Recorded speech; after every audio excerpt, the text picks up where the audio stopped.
cannot divide us. A president must unite us.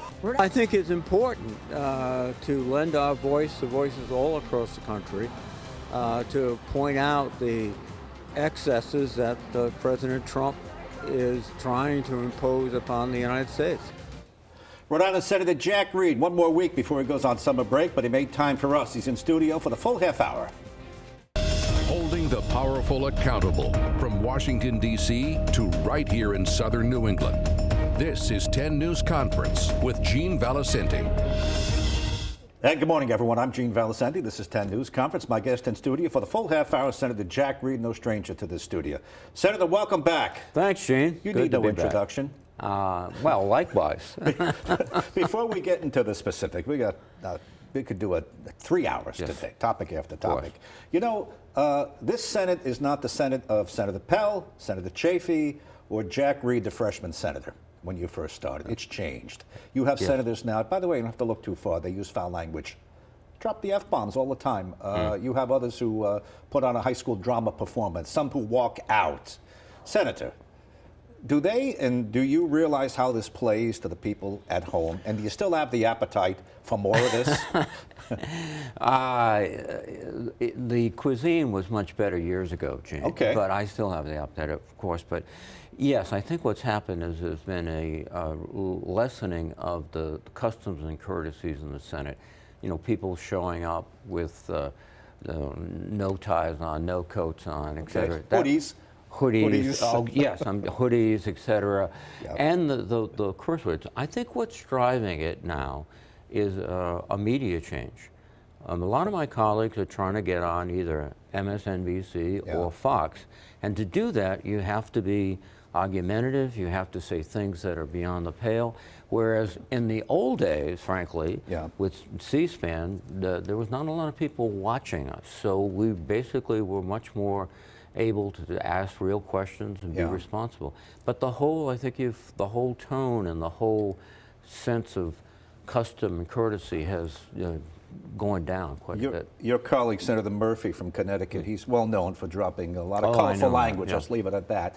And your colleague from Massachusetts, Senator Markey, he had this to say to me not that long ago, talking about rising up in the streets. Let's listen to that, and then you can continue this conversation before we get to specifics.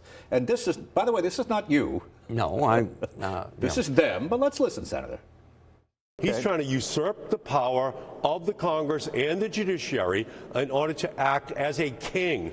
King Donald, not King George, which is why we need a revolution in order to once again reassert the principles that we have a separation of power. What do you mean? The only way to replace him is impeachment, revolution, replacement. Is that what you're talking here? I'm talking about people rising up. We're not shrinking violets here in Rhode Island, right? We should remind them the Gatsby days. We know about revolution. We started the revolution. But is it time? You're an elder now in the party, Senator. And by the way, actually, you're a junior because some of them are way. Yes, they've been a long time. I know. Okay. That's the only place in the world I can feel like a kid. Yeah. Is this time for you and the others to say, "Whoa, well, this is not playing well at home"? Cursing and yelling and uprising in the streets. I really get uncomfortable when I hear that. Because you're right, there was a standard of decorum and debate, but what's happened is the fragmentation and the polarization of the country is also reflected in the U.S. Senate. A lot of the newer members come in as strong adherents of MAGA, and therefore they carry these messages. And then on the other side, it's both sides, it's not one side. On the other side, there's this real sense of constitutional crisis, and I think there is the constitutional crisis. The remedy, though, is to motivate the American people to speak out, to take positive actions, to vote, to understand the issues. The strength of our country is our people, and we have to engage them, not in a violent way, but in a very important political way. You've been diplomatic all your career, so I'm going to pick out of everything you just said. Senator Reed says he's uncomfortable with the tenor and tone of the Senate these days. Would that be a fair headline? That would be fair. Exactly. Okay. That would be fair. Yeah. And what do we do about it? Anything? Or you can't do anything about it? No. Trying to say it left. I think what we have to do basically is look at some of the simple things, the rules of the Senate. You know, when I arrived, if you weren't there, a male senator with a coat and tie, now people come to the door and all sorts of outfits. Fetterman in hoodies and shorts. Yeah, and that should be, no, you have to come and vote. We can change that internally, and I think we have to do that. At hearings, questions, you have to be respectful of witnesses. You have to set that tone. And I think that has to be a conscious sort of, on both sides of the aisle, coming together and say, we want to change the tone. Do you feel comfortable saying, hey, Fetterman, you know, where's the suit and tie? No more shorts. And Murphy, knock it off with the colorful language, which I'm giving him. That's like colorful. He uses the real words. Markey, you know, uprisings in the street. Do you feel? Well, there is a reluctance, frankly, to criticize in those ways your colleagues. Okay. That's why I've said I think the best thing to do is to make rules. So you're not criticizing the colleague for being himself or herself. You're basically saying, listen, the rules do not allow you to please follow the rules. And it will give, like chairman of committees, more responsibility to remind people, for example, that you cannot say those words. Okay. So Reed, uncomfortable with tenor and tone, says rules should be changed. Yes. Will introduce, will move to, do I finish Will suggest strongly to the Rules Committee and the caucus. What happens essentially was rules of the Senate are adopted by the whole Senate, but they're proposed by the majority party.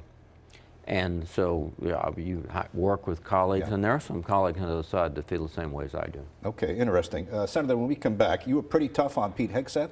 Yes. You may have been the toughest on him, as I recall, but we'll get to that right after this. I'm going to ask you if he's done a good job so far with the first major military operation under his belt, the bombing of the Iraqi nuclear. Stay with us.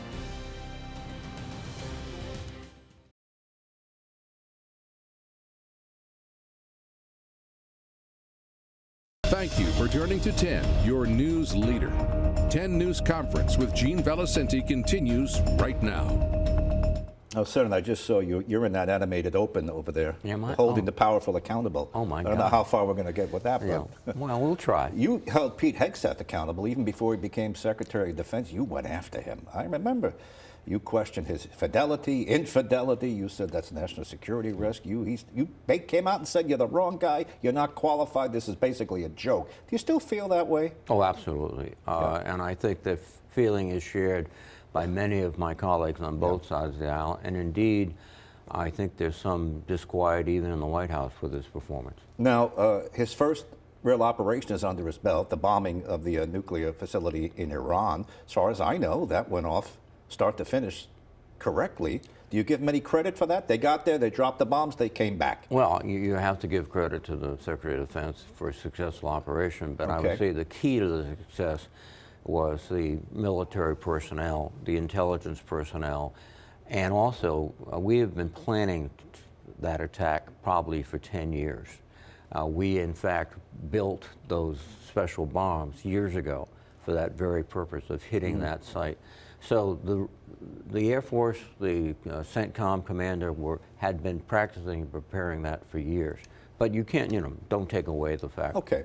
Does that surprise you? You were tough on him. No. Here's the problem, which, and I think my observations have proven correct. First of all, there's chaos in the Department of Defense.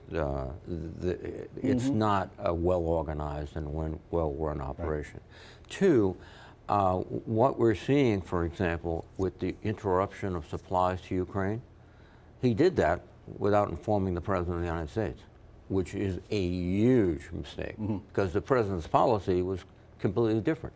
So when you have a Secretary of Defense who I think not through desire, but just failure to connect, failure to think through these problems, that does something so serious to our diplomacy potentially, that's a grave mistake. His first outing in NATO, my colleague Roger Wicker, the Republican chairman of the committee now, said basically, well, he made a rookie mistake, which is obvious because he was a rookie. You don't put rookies into the Secretary of Defense's job.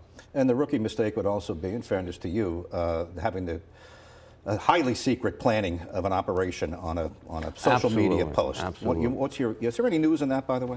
What happened, Senator Wicker and I requested the Inspector General, the acting Inspector General of the Department of Defense, to conduct an investigation. He is doing that right now. I'm not privy to the investigation. I don't want to be premature, but from my experience as a military officer, and everyone I talk to has any experience, leaking secret information or very sensitive information like that is wrong. In fact, we had a young National Guardman from Massachusetts who's got 7 years in prison now for letting that information out. Is leak the right word? It was sloppy, I think, by all accounts. It was completely sloppy. It was not. He didn't deliberately leak it. He did not deliberately leak it, but again, you cannot mention that type of information on anything but a fully classified line or in a fully classified skiff, they're called. Where are we going with this? Are you going to step it up? You going after Hegseth? I think I'm trying to work with the Department of Defense to defend the United States. What I think is happening, though, is that a lot of my colleagues are realizing his limitations. And I think the White House, as I said, is also realizing his limitations. Okay, let's go to the hot spots, and we'll just do 30 seconds on each. Our time is limited, unfortunately. Let's go to Ukraine and Zelensky and Russia. This week, Putin is on the outs with the president. A couple of weeks ago, it was Zelensky, the opposite. Where is this thing? It's fallen off the front page.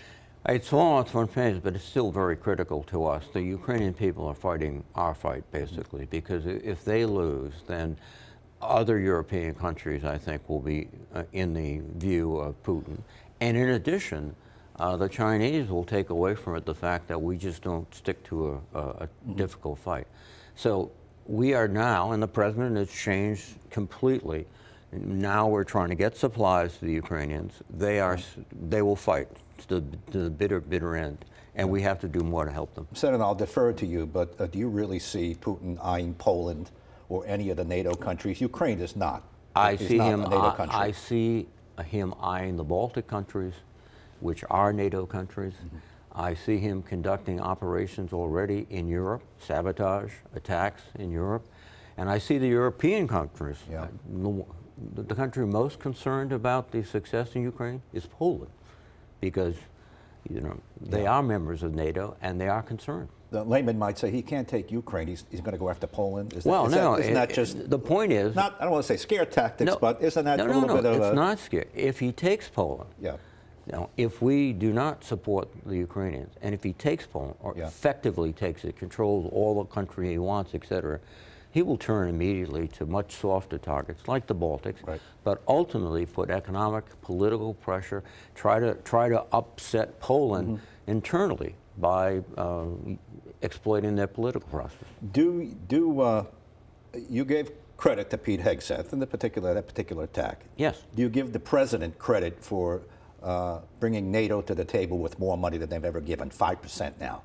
I give him credit, but I think European countries contributing to NATO 5%, upping the ante. I give credit, but frankly, the rationale for their increased spending is their fear of Russia, and their also fear that the United States will not come to their support, that we will not follow Article 5 of NATO.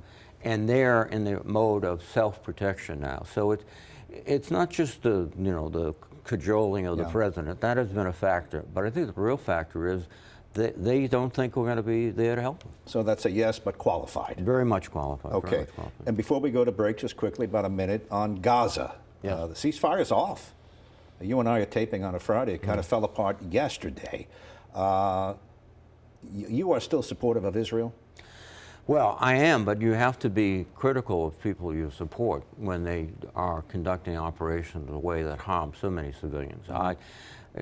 They have national security issues that they must protect. They must protect the people of Israel. I was in Jerusalem 7 days after the attack by Hamas. It was devastating to the people of Israel and to the whole Jewish community throughout the world. But now we're at a point where they have to be much more sensitive to providing basic subsistence to the people of Gaza, to create a situation of stability, and also think about the transition. Where are they going? Where is the world community going? Do you reject the word genocide? It's applied liberally to Israel by certain quarters. Yeah, it's applied too liberally. But again, I think I would suggest that there are humanitarian needs that must be fulfilled under international law. All right, we'll take a quick break. This will lead us nicely to a conversation about your alma mater, Harvard. One of them. Okay. One of them. One of them. One of them. And anti-Semitism at Harvard and Columbia, and then we'll talk about the big, beautiful bill and other items of importance. Senator Reid.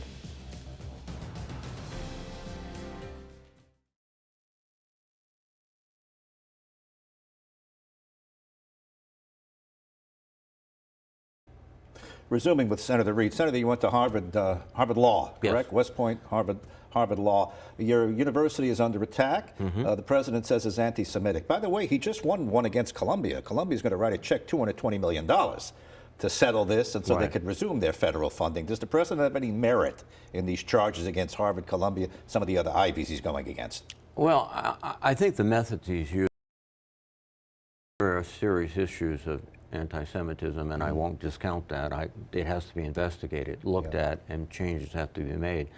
I know the president of Harvard, who is a very decent person, who's working hard to make sure the university complies with all the rules.